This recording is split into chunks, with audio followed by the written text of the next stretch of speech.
বা গ্রামের ভেতরগুলোতে যেখানে হয়তো পুলিশ যাওয়া সম্ভব হয়ে ওঠে না, আপনারা সবাই জানেন পুলিশের সংখ্যা তো ততদিক নয় যে প্রত্যেকটা পয়েন্ট বা প্রত্যেকটা মসজিদে বা প্রত্যেকটা পাড়াতে পুলিশ পিকেট করে দেওয়া সম্ভব, সেটা নয়।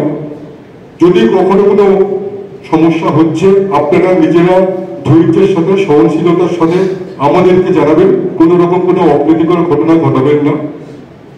কেউ অসৎ উদ্দেশ্য নিয়ে কিছু ঘটানোর চেষ্টা করছেন তাকে আমাদের হাতে তুলে নেবেন, নিজে কখনো আইন নিজের হাতে তুলে নেবেন, এই একটা ব্যাপার। সেই সঙ্গে বলবো যে ইদানিং করে আমরা দেখতে পাই মানে আলটিমেট শাসন থানা নিয়ে বলার কিছু নেই, শাসন থানা বরাবরই মানে আমার যতটুকু শুনেছি আগে যে হিস্ট্রি শুনেছি বা লাস্ট 1 বছর শাসন থানা আমি যতটুকু দেখছি সাম্প্রদায়িক ভাবে অনেক বেশি বন্ধুভাব সম্পন্ন মনোভাব নিয়ে এখানকার মানুষজন বসবাস করে।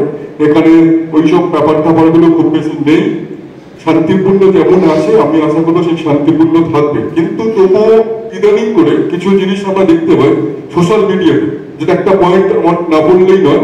সোশ্যাল মিডিয়া মানে ফেসবুক, হোয়াটসঅ্যাপ এইসব জায়গাগুলোতে কিছু রকম উস্কানিমূলক মন্তব্য বা কিছু পোস্ট ঘুরতে থাকে এই সময়গুলোতে, যাতে করে মানুষের মনে একটা বিভ্রান্তি ছড়ায়, একটা মিথ্যা বা গুজব কথাকে উঠিয়ে গিয়ে একটা সম্প্রদায়কে আরেকটা সম্প্রদায়ের বিরুদ্ধে লড়িয়ে দেওয়ার একটা অপচেষ্টা হতে থাকে।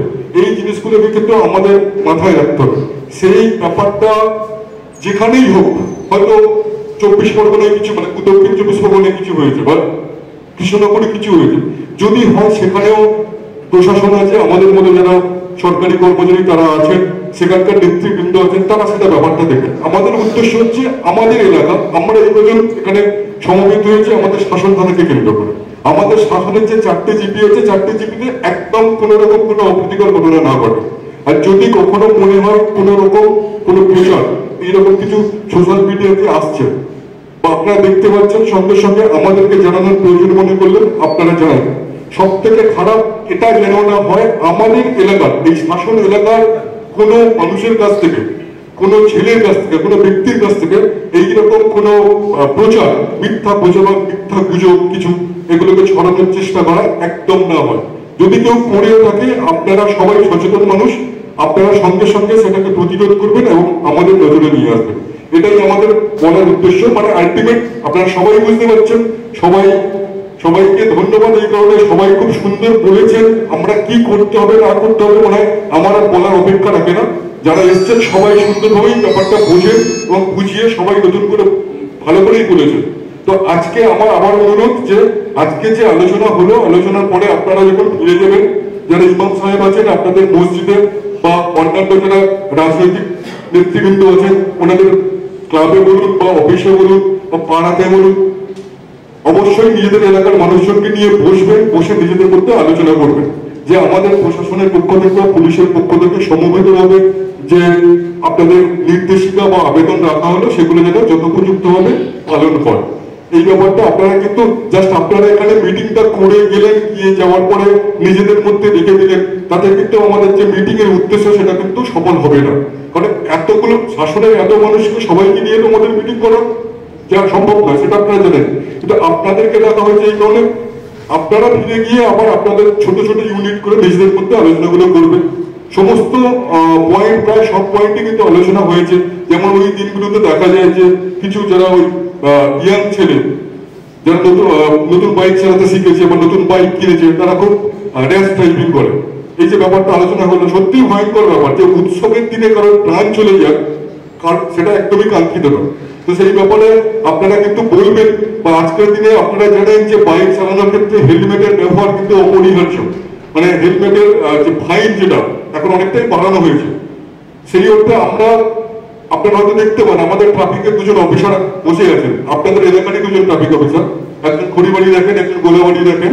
তো ওনারাও জানেন আমরা কিন্তু যথোপযুক্ত ভাবে কিন্তু কড়াকড়ি ভাবে করি না। কারণ করি না কি, আমাদের উদ্দেশ্য নয় কিন্তু মানুষকে পানিশমেন্ট দেওয়া, উদ্দেশ্য মানুষকে অ্যাওয়ার করা, জাগ্রত করা যে আলটিমেট হেলমেটটা পরতে হবে। হেলমেটটা পরলে আপনি সুরক্ষিত থাকবেন বা আপনার ফ্যামিলির মেম্বার সবাই সুরক্ষিত থাকবেন, এই উদ্দেশ্য। তাতেও দেখা যায় দুই একজনকে যদি মানে চালান কাটা হচ্ছে বা ফাইন নেওয়া হচ্ছে, তাতেও পুলিশের বিরুদ্ধে বিভিন্ন ক্ষোভ বা কিছু দেখাতে থাকে। কিন্তু আপনাদের সেই জিনিসগুলো বোঝাতে হবে, পুলিশ যে চালান কাটছে বা হেলমেট ছাড়া বাইক ধরছে, এটা পুলিশের ব্যক্তিগত কোনো স্বার্থ নেই, নিজস্ব কোনো স্বার্থ নেই। আলটিমেট যদি স্বার্থ হয় সেটা হচ্ছে যাকে ধরছে তার জন্য, তার ফ্যামিলির জন্য। এটা আমাদের গভর্নমেন্টেরই অর্ডার আছে বা নির্দেশিকা আছে। যখন ট্রাফিক রুল যেটা আছে, যখন বাইক চালাতে হবে, বাইকের কিছু নির্দেশিকা আছে যে দুজনের বেশি বাইকে বসবে না, দুজনের মাথাতেই হেলমেট থাকবে।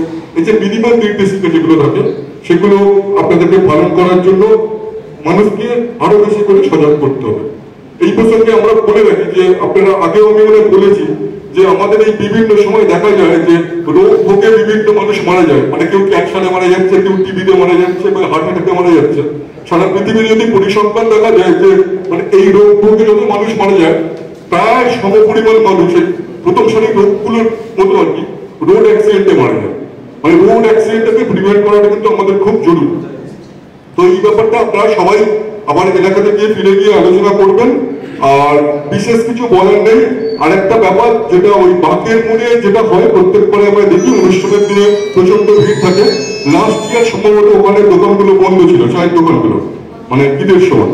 তো এইবারেও যদি ওইরকম আলোচনা করে দেবেন, বড়বাবু আছেন বা ওই চায়ের দোকানে যারা ওখানে যারা কমিটি আছেন আলোচনা করে দেবেন কিভাবে কি করা যায়।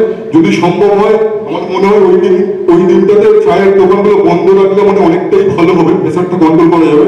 কারণ কি শুধু পরিবারই বা শাসনের লোকজন তো না, আমি দেখেছি নিউ টাউন থেকে, বারাসাত থেকে, মধ্যবঙ্গ থেকে প্রচুর লোক আছে। আলটিমেট কি হয় মানে শুধু আনন্দ ওরা করছে, কিন্তু কোনো এমার্জেন্সি ব্যাপার, কোনো অ্যাম্বুলেন্স আসছে বা কোনো অফিসিয়াল যিনি বসিরহাট যাবেন এই রোড দিয়ে যাচ্ছেন, আটকে যাচ্ছেন, অনেকক্ষণ আটকে থাকতে হচ্ছে। এই ব্যাপারগুলোর জন্য মানে আগে লাস্ট ইয়ার অন্য বড়বাবু ছিলেন, উনি চায়ের দোকানদারদের সাথে কথা বলে আলোচনা করে ওই দিনটা বন্ধ রেখেছিলেন। তো আমি আমার দিক থেকে তো এটা মানে অনুরোধ থাকবে যদি সেরকম যদি করা সম্ভব হয় সেটা করবেন। পরবর্তীকালে বড়বাবু আপনাদের সঙ্গে যোগাযোগ করে দেবেন, কথা বলবেন।